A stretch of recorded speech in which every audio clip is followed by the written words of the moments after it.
Well, you said something earlier about what you liked about being an entrepreneur, which is not necessarily something that everybody likes. And that is that you eat what you kill. So you don't kill, you don't eat. So, Exactly. so that means you have to be killing all the time, every day, and more and more and more of it.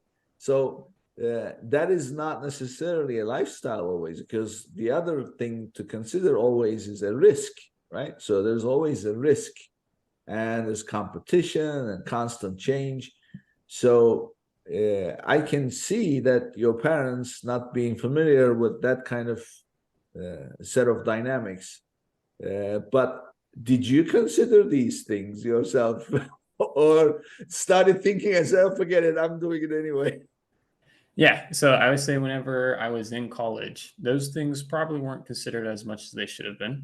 But definitely over the course of time, just learning more about e-commerce, what it is to be a seller, um, and just getting some experience at other agencies.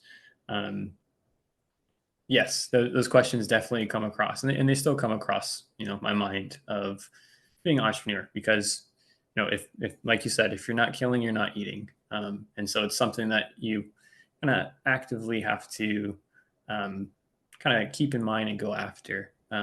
But yes, they do cross my mind at times of, is this the right move? But I think that's with any entrepreneur that has that is starting a journey. There's going to be doubts, and there's going to be wins, and so it's just a matter of trying to map out what is going to work and what isn't. And so the questions come across, but it's always nice to be able to go back and look at the history of what has been done and what has worked, and that always helps with keeping that motivation to kill and hunt there. Yeah. Well, one thing that I learned is, and this is what I tell my friends and anybody who wants to jump in, uh, I I always say that um,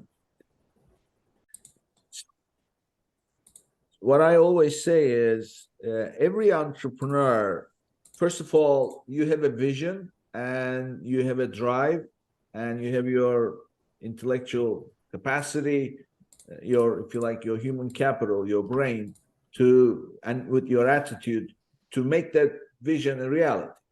And you are the driver, you are the engine of what you want.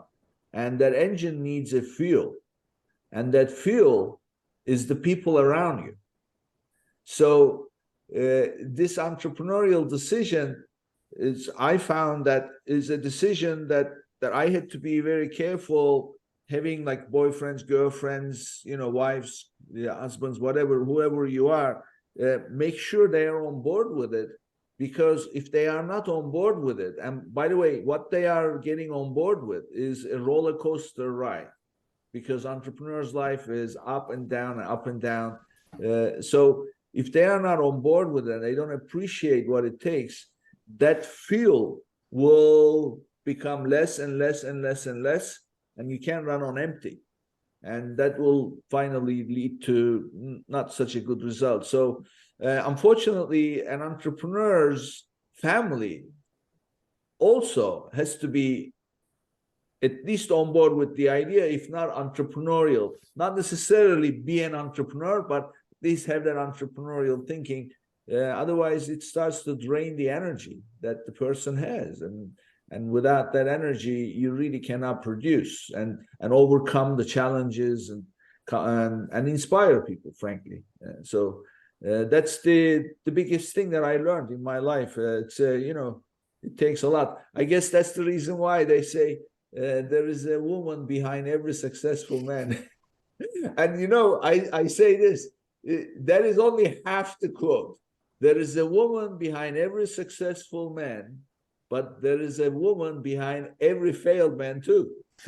So, so it's not that you can't have it both ways, right? So you are either behind the man I or guess not. it's a matter of what fuel can they give you. Yeah, exactly. So that's what I learned.